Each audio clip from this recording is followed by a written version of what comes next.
দোস্ত তুই তো দেখছি দিন দিন পাল্লা যাচ্ছিস, এখন আমাদের সাথে আর সময় দিস না, সবসময় কোথায় যেন থাকিস।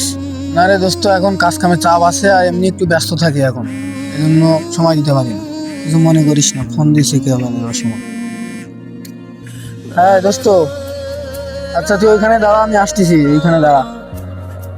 আচ্ছা দোস্ত থাক, আমি আসতেছি একটু পরে, 5 মিনিটের ভিতরে আসতেছি। যা দ্রুত আসিস। এখানে থাক, আমি আসতেছি। আচ্ছা তুই দাঁড়ায় আছিস, তুই দ্রুত আসিস। আচ্ছা ঠিক আছে, থাক। এবারে 10 মিনিট হয়ে গেল কিন্তু এখনো আসে না কেন? ফোন দিয়ে দেখি তো কি বলতেছে। হ্যালো দোস্ত, ওই তুই, আমি তো 10 মিনিট দাঁড়ায় আছি তোর জন্য এখানে, আমার তো বাসায় যাওয়া লাগবে ইমার্জেন্সি, তুই আসেনি কেন এখনো? দ্রুত আয়, দ্রুত আয়। দেখি যাই, মামা সামনে দাঁড়ায় আছে, দেখি কি করছে।